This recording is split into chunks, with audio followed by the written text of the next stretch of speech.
Olá, eu sou a Elisiane, terapeuta, psicopedagoga. Sou a mãe da Isabelle, que tá ali no cantinho. Oi, gente. E hoje nós vamos falar do nosso tema, que é tempo curto, laços longos, a correria do dia a dia entre pais e filhos e as suas limitações. Tudo bem, Isa? Tudo bem? E com você? Tudo jóia. Obrigada mais uma vez por você estar aqui com a gente. Então, Isa, conta um pouquinho pra gente como foi a tua percepção como filha, né? Na correria, quando você era criança e você estudou em escola integral, das 7 da manhã às 7 da noite. Eu acho que você lembra dessa Sim. fase, porque os teus pais trabalhavam, estudavam. Como que era isso pra você? Bom, gente, como a Eli já falou, eu tinha aí essa rotina bem agitada, a família tinha essa rotina bem agitada, e era basicamente escola o dia inteiro, né? Era a opção que a gente tinha naquele momento por conta da rotina, das várias tarefas que meus pais tinham, né? Tanto minha mãe quanto meu pai. E na época eu me sentia muito solitária, por mais que eu tinha ali meu irmão junto comigo. Foi um período que eu não sentia o afeto e o amor efetivamente de uma família. Então, nesse campo emocional foi realmente muito complexo e por não ter maturidade, por ser uma criança, isso era mais complexo ainda, porque eu não tinha um suporte emocional e eu também não tinha cognitivamente capacidade para compreender aquela situação. Então era muito mais complexo de se entender. Hoje eu consigo entender um pouquinho melhor, exatamente por ser terapeuta e ter estudado tanto esse campo, mas foi os estudos após me formar que trouxeram esse conhecimento. Sabe, eu vou fazer um questionamento em relação a uma dor que Sim. você apresentou para mim na época e para o teu pai, que foi uma dor que me trouxe um estado de preocupação e foi ali por volta de 2002, 2003 no máximo, quando eu ouvi falar a primeira vez da psicopedagogia, tá? Na escola em que você estudava, havia uma psicopedagoga e ela ligou na empresa. Eu não podia receber ligações. A empresa que eu trabalhava era uma multinacional americana. Então nós tínhamos um regime muito escravo, falar um português para todo mundo entender. E como eu deixava você e o seu irmão na escola, a a psicóloga e a psicopedagoga da escola pediram para que a secretária ligasse na empresa e acabaram deixando um recado. E a recepcionista me entregou esse recado no horário do meu almoço.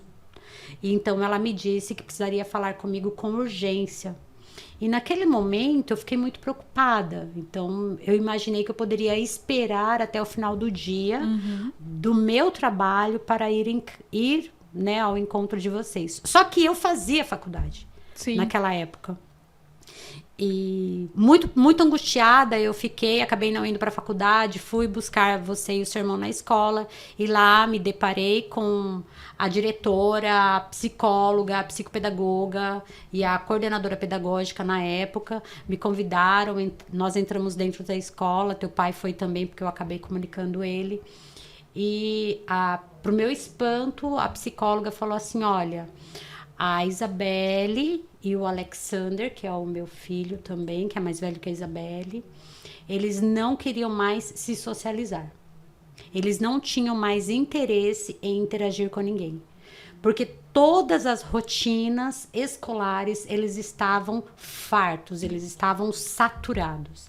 Então, por exemplo, o Alexander, ele tinha futebol, ele tinha judô, ele tinha karatê e tinha horticultura, além da música. A Isa tinha o balé e todas as atividades também, com exceção do futebol. E eles estavam tão saturados e tão fartos daquilo por anos a fio, porque até no período de férias escolares, eles faziam plantão de férias, gente. E eu não tinha outra condição a não ser deixá-los de verdade na escola, né? E então o que aconteceu? Eu controlava muito a situação. Eu controlava tanto que eu só exigia. E ao exigir, eu percebi que eu estava fazendo mal, né? Mas para que eu chegasse nesse ponto de reconhecimento, de percepção de verdade, é óbvio que eu levei muito tempo. Mas voltando lá no momento em que a psicóloga e toda a gestão da escola esperava a mim e ao pai dela para falarmos, ela disse simplesmente uma frase: os seus filhos estão entrando num estado deprimido. Gente, deprimido, para mim, aquilo foi um choque. O meu filho, ele já estava indo aí para 7 anos, né? Tinha 6 aninhos e pouco, e ele não estava pronto para enfrentar o mundo adulto. Ele não estava pronto para enfrentar a antiga primeira série, que é o atual primeiro ano, né? Na verdade, sim, é o atual segundo ano. Então, dentro dessa questão, ele simplesmente chorava muito porque ele tinha medo de ser engolido por crianças maiores. E esse engolido é ser sufocado, porque era isso que ele via. Então, nós oferecíamos tanta proteção e, ao mesmo tempo, proibíamos tanto o desenvolvimento de laços no contexto social mais amplo, que nós estávamos fazendo com que ele se sentisse inseguros. E a Isabelle virou para mim, curiosamente, e ela apresentou isso como uma queixa dentro da escola, que foi percebida pela psicóloga e compartilhada pela psicopedagoga, onde ela disse: a vida é só isso? Acordar cedo, ir para a escola e voltar para casa à noite? Que graça que tem viver. Gente, aquilo foi um choque, sabe? Então, nós deixamos os nossos filhos para cuidar deles depois. A questão é que o depois, ele nunca chega, né? E por ele não chegar, é que a gente tem a sensação de que o nosso filho vai empurrando, a gente vai empurrando, porque vão ocorrendo outras prioridades. Sim. Né? Foi esse despertar que trouxe aí um dinamismo de mudança de paradigma. E foi exatamente nesse momento que eu pedi para sair da empresa, pedi demissão. Foi um momento bem, bem difícil na minha carreira profissional. Então, eu tive que me reinventar. Como mulheres, a gente tem muito disso, né? Muito. Temos que nos reinventar para adaptar a situação e as nossas obrigações, né, com a vida. Então, ou você é uma boa mãe, ou você é uma boa profissional, e como que você equilibra a vida profissional e a vida materna, né? Para você, quais foram os sinais, os impactos que teve essa rotina acelerada? Bem, como profissional, eu desenvolvi muito estresse, tá? E esse estresse, com as dores que eu tinha familiares, eu conseguia deixá-las fora da empresa. Mas eu não conseguia fazer o mesmo como se tratava de estresse profissional. Eu levava esse estresse profissional para o meu ambiente familiar. Então, dentro de casa, e na época eu fazia faculdade ainda, que foi a minha primeira graduação, sim, isso fazia com que eu exigisse muito dos meus filhos. Então, para eu tentar me esforçar um pouco e ser uma boa mãe, muitas vezes eu acordava ali 3h30 da manhã para poder fazer o almoço para eles. A gente não comia comida porque da eles não menina comia, que cuidava da gente. Porque bem nessa época que eu acabei saindo do emprego, não demorou muito tempo, eu recebi uma proposta de emprego que me parecia ser irrecusável, tá? Então eu iria receber mais, era uma outra multinacional, eu ia ter uma posição que eu vinha almejando na empresa anterior, e aí conversando com meu marido, nós alinhamos e eu decidi encarar a oportunidade, e ele me apoiou bastante, foi uma época muito positiva positiva nesse sentido, mas por outro lado que trouxe prejuízos significativos na questão de laços, os nossos laços, os meus laços com os meus filhos se tornaram mais longos, tá? Então é justamente por isso que a gente tá falando dessa questão de tempo curto e laço longo, porque o meu tempo com eles era extremamente curto, então quando existia esse tempo, ele estava muito baseado em cobranças. Você fez a lição? Você já arrumou sua cama? Você tá desorganizando tudo? Ah, e o que você tá fazendo aqui? Eu não falei pra não pisar no chão. Porque eu acabei de limpar, então eu senti umas paranoias, sabe? E essas paranoias, é claro que ela e o irmão dela acabavam vestindo aquilo, né? Então eu não dava escuta para eles. E ao não dar essa escuta, não os deixava falar, eu desenvolvia dores e inseguranças constantes. Mas, por outro lado, bem nesse período também, meu esposo acabou saindo do emprego, então ele ficou desempregado aí na época por um tempo significativo, quase 2 anos. Então eu segurei a onda com as crianças na escola, coloquei uma pessoa para ajudar nas tarefas em casa, Sim. em especial para poder cuidar deles. O meu aspecto era o cuidado, tá? Eu não me preocupava com ordem de organização no aspecto domiciliar, mas com a organização deles, do alimentar, da rotina de estudos, do autocuidado, para poder desenvolver isso com uma consistência. Mas bem nessa época, também enquanto meu marido, na época o pai deles procurava emprego, buscava um reposicionamento no mercado, fazia alguns cursos e também fazia faculdade, nós tínhamos aí uma dinâmica de que eu, fazendo faculdade, eu chegava muito tarde em casa e quando eu chegava eles já estavam dormindo. Então não tinha esse contato. Então eu chegava no ouvidinho deles ali, eles dormindo, eu passava a mão com muito carinho, com muito cuidado sobre a testa deles, dava um beijo de boa noite, abençoava cada um deles e eu dizia bem baixinho no ouvido deles: eu amo muito. Então eu vou parar de falar, senão eu vou me emocionar, porque foi uma época que marcou muito, muito, muito a minha vida e eu sei que marcou a vida dos meus filhos também, porque embora eu não tivesse tempo, eu queria oferecer o melhor para eles em todos os aspectos. Mas, por outro lado, eu tinha um olhar de cobrança, porque eu não queria que eles vivessem as limitações que eu tive na minha vida, né? Que foram inúmeras, embora meus pais eles tivessem ali lutado e se empenhado de maneira significativa para oferecer o melhor, mas eu não queria que os meus filhos passassem pela mesma coisa que eu passei, sob nenhuma hipótese. Sim. Mas eu coloquei eles numa outra dinâmica momento, muito exatamente. pior, talvez, do que a minha. Exato. E aí os anos foram se passando, a dinâmica familiar mudou, né? Então, meus pais se separaram, eu já não tinha uma relação tão afetuosa com a minha mãe, né? Nossa relação era bem bagunçada. Eu era muito mais ligada ao meu pai, porque ele era mais presente, né? Então, nesse período de adolescência, que já naturalmente temos vários conflitos entre mãe e filha, a gente sabe muito bem disso. No nosso caso, foi mais intenso, exatamente porque a dinâmica familiar mudou e passamos a morar somente nós duas.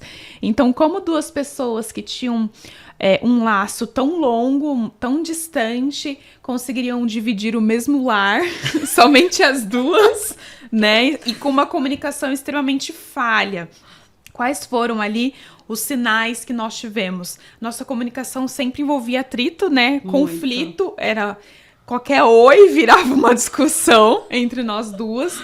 Então, esse foi um ponto bem intenso e que, com o tempo, fomos alinhando. Aí, agora, vamos juntar visão de terapeuta com mãe. O que nós tivemos lá naquela época de adolescência? Quais foram os sinais que hoje dá pra gente perceber que foram sinais de que nossa relação estava afetada? Primeiro, a comunicação. Né? Nós não tínhamos comunicação, eu não conseguia oferecer escuta para você, nem para o seu irmão. Essa escuta, ela não era oferecida de maneira consciente, mas porque o meu inconsciente estava sobrecarregado com cobranças. Naquela época em que eu me separei do teu pai, olha a gente falando isso a público, meu Deus do céu. Isso não é segredo para você. Graças a Deus, essa elaboração foi feita aí dentro e o seu irmão também está bem elaborado em relação nesse contexto. Então, eu acho que eu posso falar.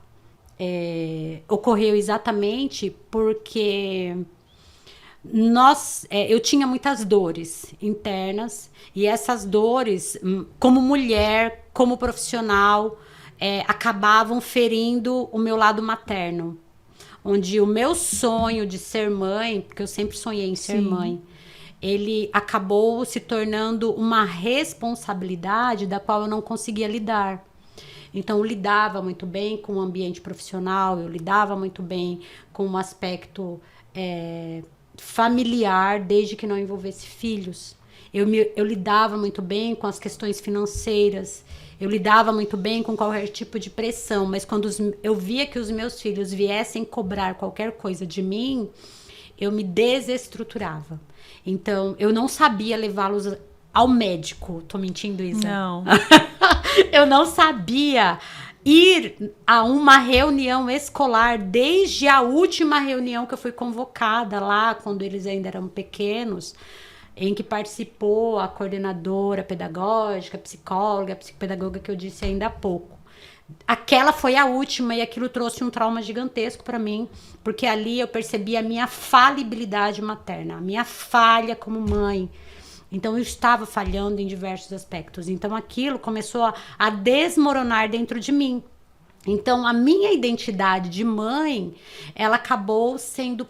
É como se ela se estivesse desfarelando, tá? E aí, eu tive que reconstruir. Para reconstruir, nós tivemos que chegar no momento que foi muito importante, que foi a separação da minha e do pai da Isa, né, e do Alec, que a gente chama ele dessa forma. E então, naquele momento, o Alec foi morar com o pai, até pela ligação que eles possuíam. Curiosamente, nós vivíamos o complexo de Édipo naquela época. A Isabela era muito apegada com o pai e o Alec era muito apegado a mim. Então, no momento da separação, houve uma divisão também, mas a Isa veio pro meu lado e o Alec foi pro lado do pai, né? Então, aquela divisão fez com que eu tinha que melhorar como mãe. Mas para melhorar, eu precisava aprender a ouvir. E eu não conseguia ouvi-la. Por quê? Porque eu não me ouvia. Sim. Então, a questão estava na escuta. Então, não era só uma comunicação com falha, era uma comunicação ruidosa que existia dentro de mim. E essa comunicação cheia de ruídos não permitia que eu me escutasse e que eu desse oportunidade para ouvi-la, né? Então, para que isso acontecesse, envolveu-se terapeutas, óbvio, tá? Teve muita participação também da minha linha materna, que foi fundamental pelos ensinamentos genuínos que ela trouxe, justamente porque a minha mãe, ela foi criada sem mãe e sem pai, então ela foi uma órfã e ela ofereceu uma bagagem que eu precisava, mas porque eu aprendi a dar a escuta. E por mais que ela falasse, muitas vezes aquilo não se consolidava na minha percepção, na minha cognição. Então foram coisas que a gente vai, ao longo do tempo, aprendendo, reaprendendo, elaborando e melhorando. Então a gente é com erros e acertos. A vida, ela caminha dessa forma para a gente poder conseguir entender essa dinâmica com mais facilidade. Sim. Então, esse outro ponto eu vou falar dando um pouquinho da minha experiência e aí eu vou abrir para você falar um pouquinho como terapeuta, que são os impactos que traz aí a ausência paterna, né? No meu ponto de vista, eu acredito que um impacto mais profundo, além da questão da comunicação, que era bem complexa, eu acabei buscando em outras pessoas um papel de mãe.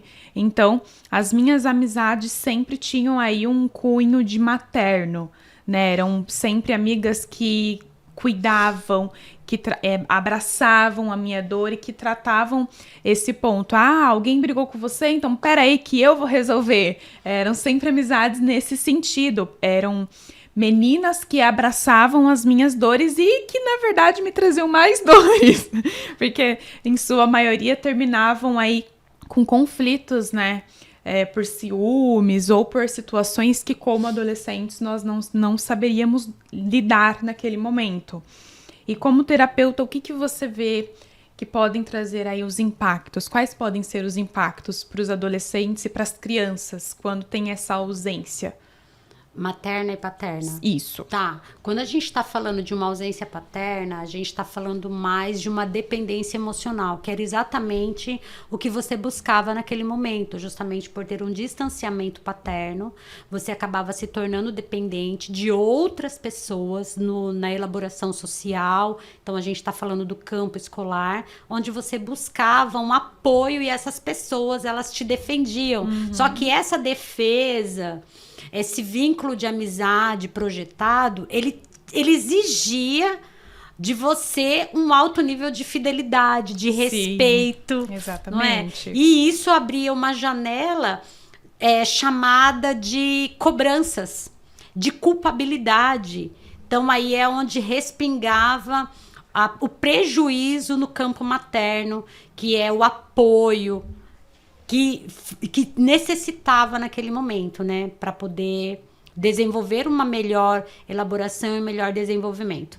E como que a gente conseguiu construir os nossos laços, Isa? Você lembra em que momento que a gente começou a se reconectar? Eu acho que é importante a gente falar isso pro pessoal, né? Porque hoje nós somos 2 terapeutas, somos empresárias, a gente é sócia na Leverage Treinamentos.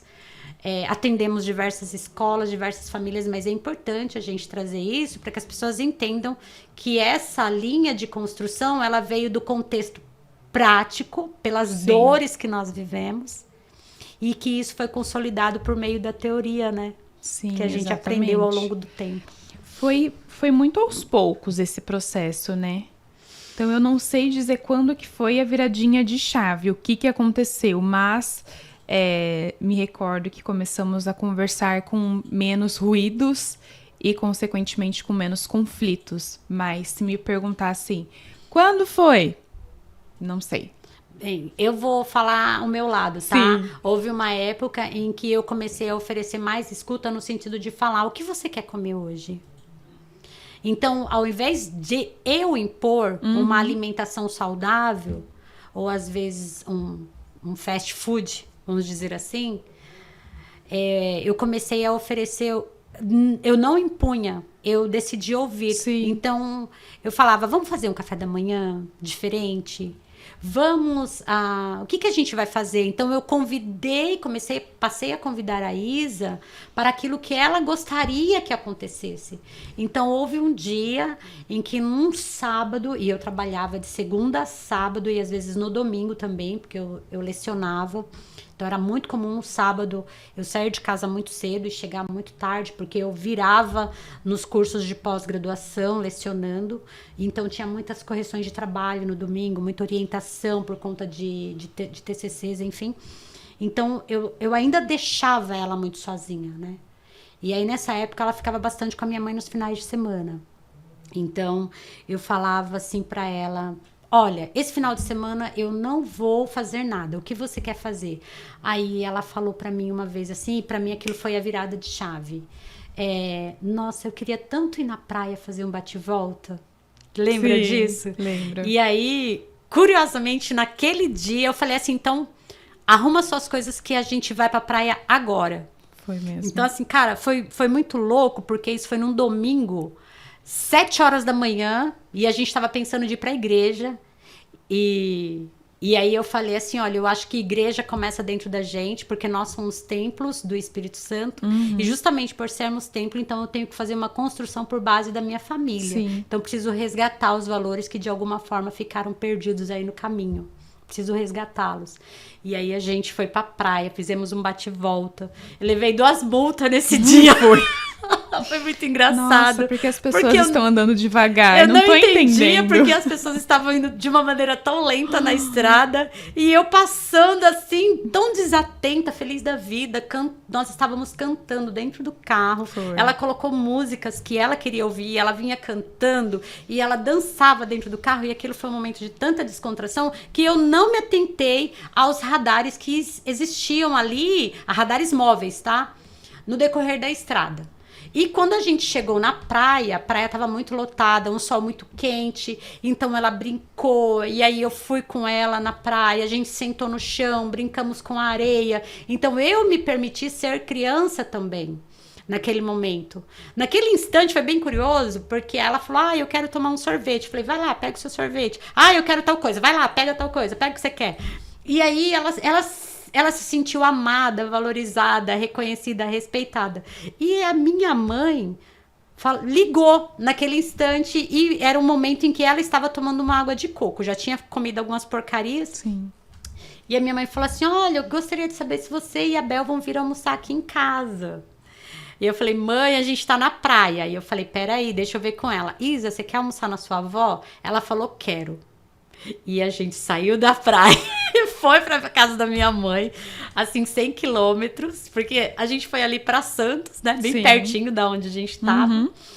E a gente voltou, chegou na minha mãe por volta de 1h30, 2h da tarde, a gente almoçou e quando a gente contou a aventura que a gente fez, aquilo passou a ser a nossa rotina sagrada dos finais de semana. Então, a gente começava a ter uma nova dinâmica por meio da aproximação. Então, a gente... onde nós vamos tomar o café de semana no final de semana? Mesmo que seja café da manhã ou café da tarde. Ou aonde a gente vai almoçar. E aí, eu comecei a trazer também o meu filho, que tinha um pouco mais de resistência, até porque ele reconhecia as dores do pai, né, pela separação, mas a minha mãe se fazia mais presente nesses momentos. Então, eu acredito que foi ali, porque aí a gente começou a criar conexões, e essas conexões vinham do cozinhar juntas. Vamos fazer algo juntos? Então a gente cozinhava juntos, arrumava a casa juntas, a gente conversava juntos, a gente dançava juntos. Então foi aí que começou a fluir, né? E assim, a rotina, ela continuava muito agitada. Continuava sendo durante a semana muita coisa para fazer e com uma ausência, vamos dizer assim, durante a semana. Mas tinha um tempo de qualidade no final de semana. E aí a gente tem que parar de pensar que tempo de qualidade tem que ser uma quantidade X. Né? Não tem como quantificar tempo de qualidade. O que a gente tem que pensar é, de fato, na qualidade do tempo. O quão bem eu consigo aproveitar esse momento. Porque muito do que a gente vê hoje é os pais que estão ali, eu tô brincando com meu filho, mas tá brincando aqui assim, né? Tá. Não tem esse olho no olho, essa troca, esse tato, esse afeto, efetivamente. Então, trabalhar a qualidade desse tempo é muito mais importante do que o tempo em si, a quantidade do tempo. Eu consigo 5 minutos. Que sejam 5 minutos proveitosos, bem utilizados, que a criança ela possa se sentir amada, porque a infância ela voa tão rápido, os dias eles parecem eternos, mas quando você para observar, na verdade, eles são frações de segundos, e quando você vê, já tá com 5, 10, 15, acabou a infância, e agora? Realmente aproveitei esse tempo? Quer acrescentar alguma coisa nisso? Sim, uma coisa bem interessante para a gente poder fortalecer esse laço de conexão aí, para quem nos ouve nesse momento com os seus filhos, é entender não somente a questão do tempo, como a Isa citou, então é abandonar literalmente qualquer tipo de dispositivo eletrônico. Desliga a TV, chama seu filho pro seu colo, faz carinho, faz chamego, sabe? Se faça criança, utilize o seu lado infantil para brincar de forma carinhosa, respeitosa com o seu filho. É isso que aproxima, é isso que estreita laços, é isso que cria memória. Então é disso que a gente precisa para as nossas crianças. Sim, e criar rituais, hábitos, né? Toda noite a gente vai ler uma historinha juntos.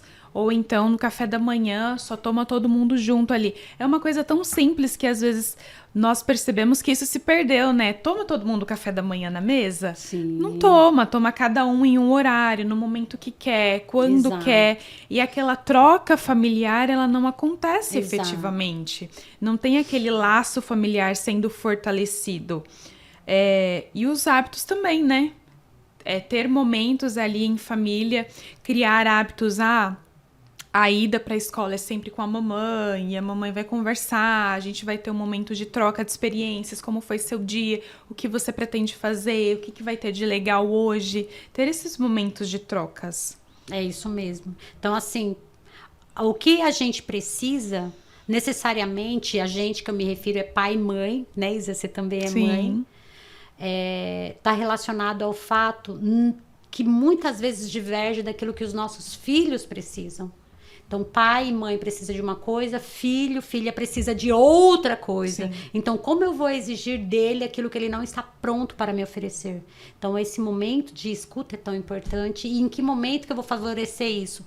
No momento da alimentação, porque é um momento sagrado. E quando a gente cambia esse momento alimentar ali na mesa para uma sala de aula, por exemplo, nós estamos falando que a professora